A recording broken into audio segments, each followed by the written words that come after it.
In stark contrast, as more artists attempted to capture the nature of trains, Edward Hopper's paintings visited deserted tracks with lonely towers and depots without passengers or workers.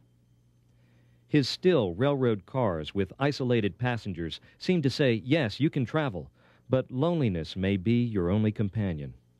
Much of his work is an effort to come to terms with the fears generated by this new technology.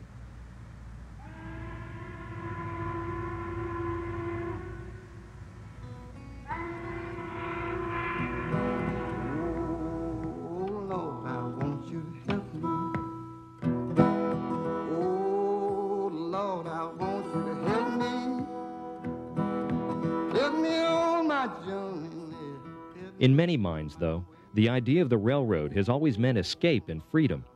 And at no time in American history did this idea take on more social significance than when, prior to the Civil War, the escape route for slaves was dubbed the Underground Railroad. Harriet Tubman was the most daring and successful conductor. She made 19 trips into the South, bringing 300 friends, relatives, and strangers to freedom. She was, in a poet's words, the last faint tremor of hope upon the wind. She was Harriet Tubman, who never run her train off the track and never lost a passenger. The Civil War was the first war in which railroads played a decisive role.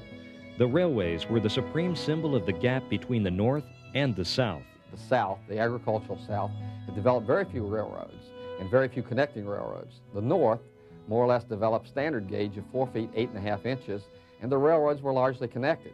And of course, there were many more of them since the North was a largely industrial, urbanizing area, whereas the South was not. And these two factors were important in the outcome of the war.